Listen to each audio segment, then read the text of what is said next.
Esta semana la lección tiene un título un poco llamativo: La jaula del pájaro.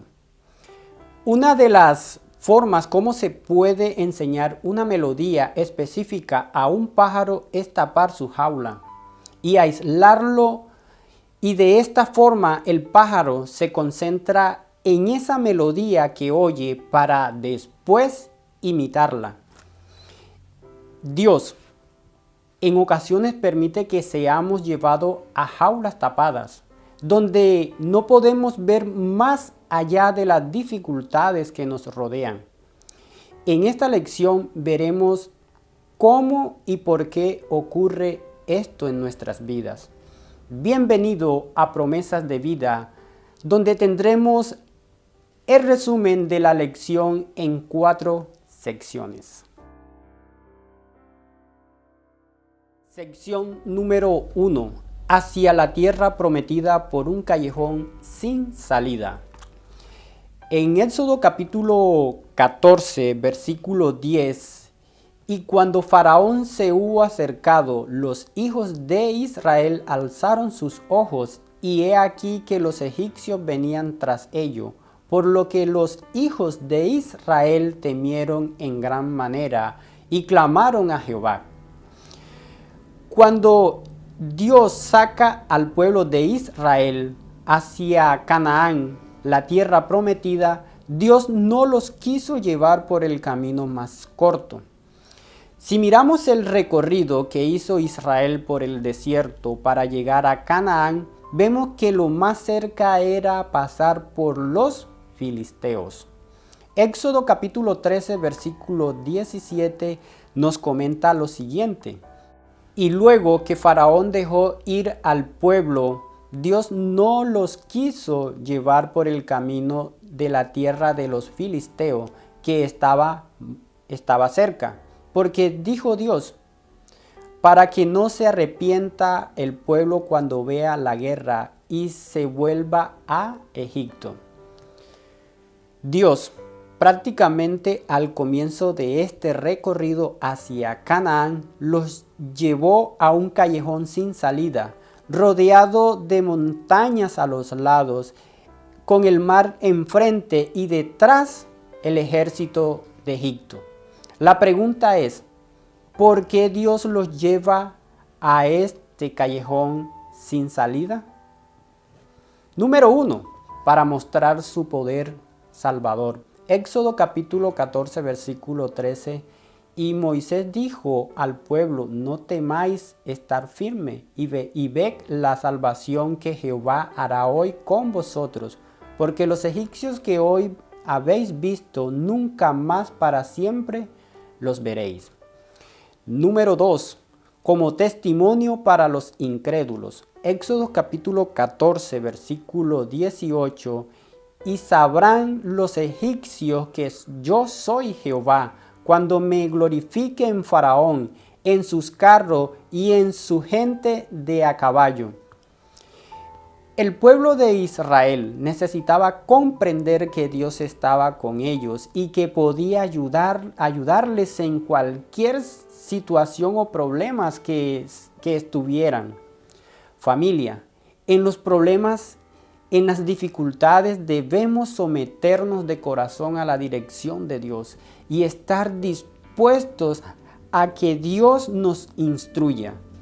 Vamos a la sección número 2, aguas amargas. Leamos Éxodo capítulo 17, versículo 1. Toda la congregación de los hijos de Israel partió del desierto de Zin por sus jornadas, conforme al mandamiento de Jehová, y acamparon en Refidim, y no había agua para que el pueblo bebiese. Después de cruzar el Mar Rojo, Dios guió a Israel por lugares secos. Cuando el agua que tenían de reserva prácticamente escaseaban, hallaron agua en un lugar llamado Mara. En Éxodo capítulo 15, de los versículos del 22 al 25, nos comenta: E hizo Moisés que partiese Israel del mar Rojo, y salieron al desierto de Sur, y anduvieron 3 días por el desierto sin hallar agua. Y llegaron a Mara, y no pudieron beber las aguas de Mara, porque eran amargas. Por eso le pusieron el nombre de Mara. Entonces el pueblo murmuró contra Moisés y dijo: ¿qué hemos de beber? Y Moisés clamó a Jehová, y Jehová le mostró un árbol, y lo echó en las aguas, y las aguas se endulzaron. Allí les dio estatutos y ordenanzas, y allí los probó. Luego a los días, Dios los lleva a un lugar llamado Refidim, lugar donde no había agua por ningún lado. En Éxodo capítulo 17 del 1 al 8 dice que el pueblo, al ver que no había agua, se fueron contra Moisés, y dentro de tantas cosas le decían que los había sacado de Egipto para que muriese de sed en el desierto. Fue tanta la presión que sintió Moisés del pueblo, que en el versículo 4 dice que Moisés clamó a Jehová diciendo: ¿qué haré con este pueblo? De aquí a un poco me apedrean. Pero la solución a ese problema, a esa necesidad, la vemos en el versículo 6.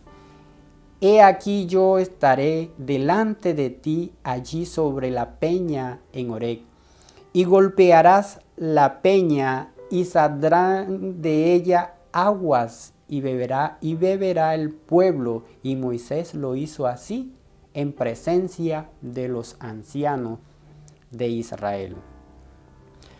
Amados de Dios, muchos piensan que cuando comienzan su vida cristiana se encontrarán libres de toda necesidad, pero todo aquel que toma su cruz y sigue a Cristo tiene un Refidim en su camino. Familia, ten presente esto: Dios no siempre nos pone en lugares más fáciles. Si lo hiciera por nuestra autosuficiencia, olvidaríamos que el Señor es nuestro ayudador en tiempos de problemas, en tiempos de necesidad. Vamos a pasar a la sección número 3, el gran conflicto en el desierto. El libro de Lucas, en el capítulo 4, versículo 1 y 2.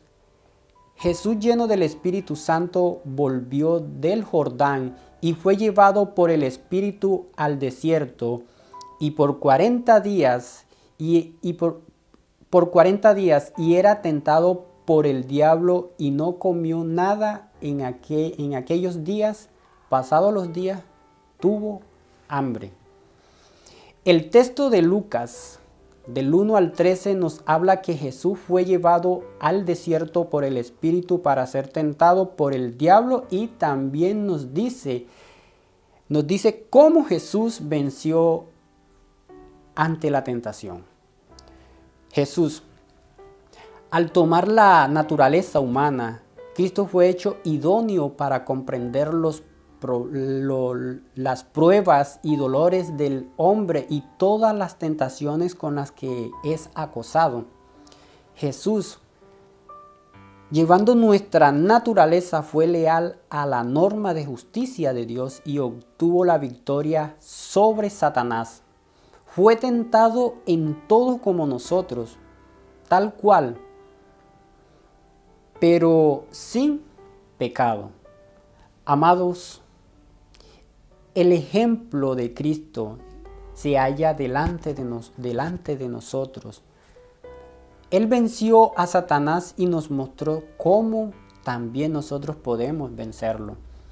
Cristo resistió a Satanás con las sagradas escrituras, sin olvidar la oración. El ejemplo de Cristo está ante nosotros si se estudia y se obedece lo que Dios nos dice en su santa palabra. Ahora tengamos presente esto. Una cosa es ser tentado por nuestros malos deseos y otra es ser colocado por Dios en un lugar o situación en la que permite que seamos tentados. Familia, en estas situaciones debemos de aferrarnos a Dios, aferrarnos a su promesa. En el libro de Primera de Corintios, en el capítulo 10, versículo 13, no os ha sobrevenido ninguna tentación que no sea sobrehumana, pero fiel es Dios que no os dejará ser tentado más de lo que podéis resistir, sino que dará también juntamente con la tentación la salida para que podáis soportar. Alabado sea Dios, sea nuestro Dios, que no permitirá que pasemos una tentación que no podamos soportar. Amados de Dios, imitemos a Jesús ante la tentación y de esta forma seremos vencedores. Vamos a la última sección, la sección número 4.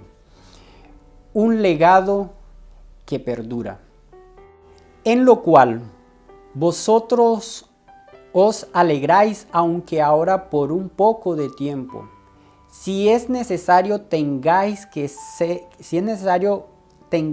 ser afligido en diversas pruebas, para que sometida a prueba vuestra fe, mucho más precioso que el oro, el cual, aunque perecedero, se prueba con fuego, sea hallada en alabanza, gloria y honra cuando sea manifestado Jesucristo.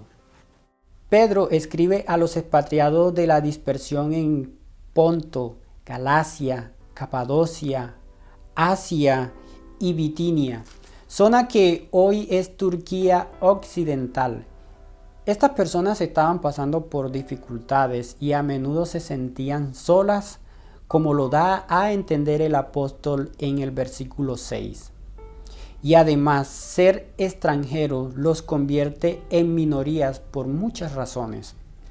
A los inicios del cristianismo, ser cristiano era algo nuevo y los creyentes eran pocos. Claramente eran minorías, además para muchos eran incomprendidos y en el peor de los casos, eso creó persecuciones de diferentes formas. Las palabras de Pedro para ese entonces, para ellos, son las mismas palabras de Dios para nosotros.